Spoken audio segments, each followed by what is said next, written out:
Hello everyone, আসসালামু আলাইকুম। আজকে সন্ধ্যায় আমার আব্বু সান্তার থেকে কি কি জিনিস কিনে নিয়ে আসলো আমাদের 3 ভাই বোনের জন্য, সেটা নিয়ে বিস্তারিত একটা ব্লগ থাকতেছে। আজকের এই ব্লগটা কিন্তু খুবই ইন্টারেস্টিং একটা ব্লগ, সো কেউ স্কিপ করবে না, অবশ্যই ফুল ব্লগ দেখলে আপনাদের সবাই অনেক বেশি ভালো লাগবে। গাইস, যেহেতু গরম পড়ে গেছে এই কারণে একটু হলে কিন্তু ঠান্ডা জিনিস খাওয়া উচিত। প্রতিদিন তো আর ডাব কিনে খাওয়া যাবে না, এই কারণে আমার আব্বু আমাদের জন্য একটা গ্লুকোজের বয়ান আর তার সাথে একটা পানির পট ছিল, মানে যেটাতে হচ্ছে পানি নিয়ে যাওয়া যাবে কলেজে কিংবা অন্য জায়গায়, সো সেটা নিয়ে আসছিল। আর তার সাথে নিয়ে আসছিল আতা ফল। গাইস, আপনাদের কার কার ভালো লাগে অবশ্যই আমাকে কমেন্টে জানাবেন। আর দেন একটা হচ্ছে আনার নিয়ে আসছিল আমার ছোট বোনের জন্য। দেন তারপর এটা হচ্ছে শুধু এই কয়েকটা জিনিস নিয়ে আসেনি, আর তার সাথে নিয়ে আসছিল 12 ভাজা। আর 12 ভাজা খেতে কিন্তু অনেক বেশি মজা লাগে গাইস। এই 12 ভাজা নিয়ে একটা গল্প বলে, যে আমার ছোট বোন দেখতেছেন অনেকগুলো কাঁচা মরিচ তুলতেছে, আর আমার ছোট বোনের কিন্তু হাতে টাকা আছে। আমার ছোট ভাই 50 টাকা দিছে আর এতগুলো কাঁচা মরিচ খাওয়ার জন্য অনুরোধ করেছে, মানে এতগুলো কাঁচা মরিচ খাইলে সে নাকি 50 টাকা পাবে, মানে আমার ছোট বোন পাবে। সো আমার ছোট বোন তো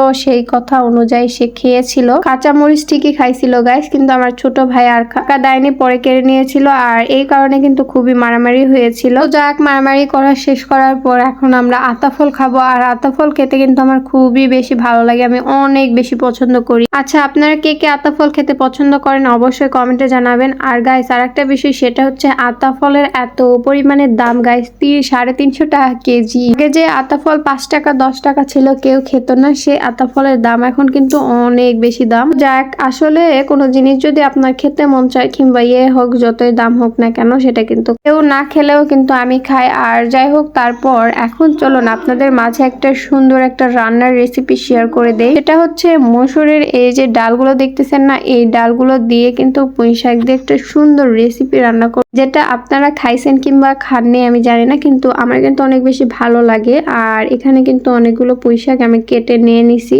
এই রান্নাটা কিন্তু আমি একদমই রান্না করতে পারি না, কিন্তু আমার আম্মু অনেক বেশি মজা করে আর অনেক বেশি ভালো করে রান্না করতে পারে। শুধু যে এই একটা রান্না করবে তা না, এর সাথে ছিল হচ্ছে পুঁই শাক, তার সাথে বেগুন ছিল আর কিছু পরিমাণের আলু দিয়ে বাটার মাছের চচ্চড়ি করবে গাইস। আর চচ্চড়ি কিন্তু খেতে আমার খুবই ভালো লাগে, আমার সবকিছুই ভালো লাগে। আপনাদের কার কি লাগে অবশ্যই কমেন্টে জানাবেন। এখানে কিন্তু অনেকগুলো ভিডিও আছে, আপনারা কে কি খেতে পছন্দ করেন সেটা অবশ্যই কমেন্টে জানাবেন। আর আম্মু কিন্তু এদিকে সব পেঁয়াজ রসুন যা যা লাগে সবকিছু কেটে টেটে নিয়ে একদম পুঁই শাক টুই শাক সবকিছু ধুয়ে টুয়ে শেষ। আর এদিকে বাটার মাছ, যেহেতু আমরা বাসায় কেউ নাই, সো আমার আম্মু আর আমার আব্বু খাবে, কারণে বেশি মাছ নাইনি। আর এদিকে সবগুলো মশলা যা যা লাগে, লবণ হলুদ যা যা লাগে সবকিছু দিয়ে নিল। আর এইদিকে এখন মসুর ডালের মধ্যে এবারে কিন্তু পুঁই শাক দিয়ে দিচ্ছে, আর এখানে সামান্য কিছু পরিমাণে লবণ হলুদ আদা বাটা সবকিছু দিয়েছিল, আর তার সাথে তেল অ্যাড করে দিয়েছিল গাইস। তেল অ্যাড করে দেওয়ার পর এটা এখন ভালো করে একটু নাড়াচাড়া করে দিয়ে একটু পানি দিয়ে তুলে দিবে।